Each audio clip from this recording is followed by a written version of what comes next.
अब कल खबर आई कि आईएसआई के लिए काम करने वाले कुछ लोग, कुछ जासूस पकड़े गए।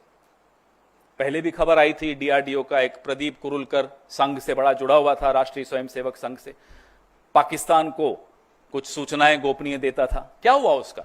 आपने उसके बाद सुना, हमने प्रेस वार्ताएं की, बार बार उस मुद्दे को उठाया। क्या हुई? लिपापोती हुई? हो क्या रहा है प्रदीप कुरुलकर का? तो आप बीच में कोई खबर आती है कि भाई आईएसआई के लिए कोई ध्रुव सक्सेना काम करते हुए पकड़ा गया भारतीय जनता पार्टी का, फिर आता है प्रदीप कुरुलकर डीआरडीओ के साइंटिस्ट हैं, संघ से बड़े जुड़े हुए हैं, पूरा दूसरी तीसरी पीढ़ी संघ के साथ जुड़ी हुई है। क्या हुआ उनका? ये है क्या? ये क्या मुखबिरी का इतिहास है?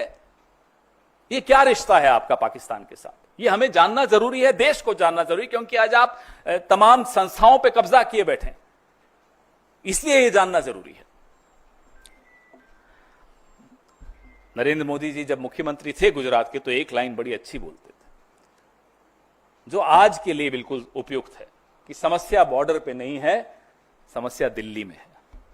उसी समस्या के बारे में आज हम आपसे चर्चा कर रहे हैं कि यह समस्या दिल्ली में है, जो पाकिस्तान को पहले ही सूचित कर देती है कि पाकिस्तान हम आ रहे हैं, थोड़ा देख लेना। दूसरा वीडियो चलाइए। हम पर बड़ा बोला जाता है कि अरे राहुल जी का बयान पाकिस्तान के टीवी पे चल रहा है, हमारी सहयोगी सुप्रिया जी के लिए आया पाकिस्तान चला रहा है, मेरे लिए आया पाकिस्तान के टीवी पे चल रहा है। अब मैं बताता हूं पाकिस्तान के टीवी पे क्या दिया कि हम मजबूर हैं, हमने ये करना है, मगर फिक्र की कोई बात नहीं है, हमारे इरादे को जंग के नहीं है। हाँ, मिलिट्री के आपको निशाना नहीं बनाएंगे, हम टेररिस्ट के 4-5 टिकाने हैं, वहां एक एक ठा कर देंगे। हाँ।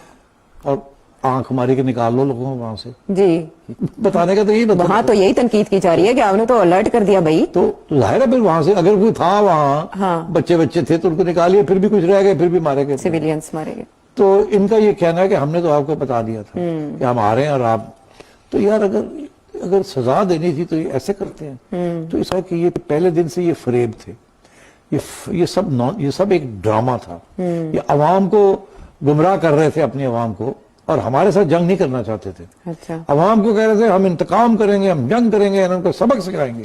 की सबक है? तुम पहले कहते हो ऐसे आ रहे हो, हट जाओ, रखते क्यों? एक ही गल हुई, यही किया ना जी।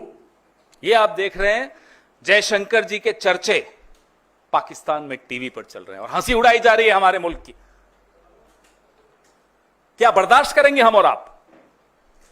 इस तरह से हमारे देश की 75 साल का एक बहुत, मैं कहूंगा, समृद्ध हमारी एक परंपराएं रही हैं, कन्वेंशंस रही हैं, एक रूल ऑफ लॉ है, डिप्लोमेसी है, सिद्धांतों पर हमारा देश चलता है।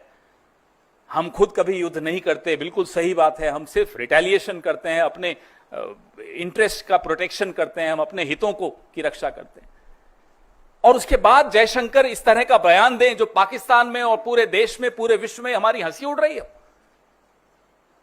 इसलिए राहुल गांधी बार बार कह रहे हैं कि आप जवाब दीजिए इस फोरवार्निंग से, ये जो आपने पहले ही पाकिस्तान को बता दिया, इससे देश को क्या नुकसान हुआ। यह हमारा लिए जानना बहुत जरूरी है।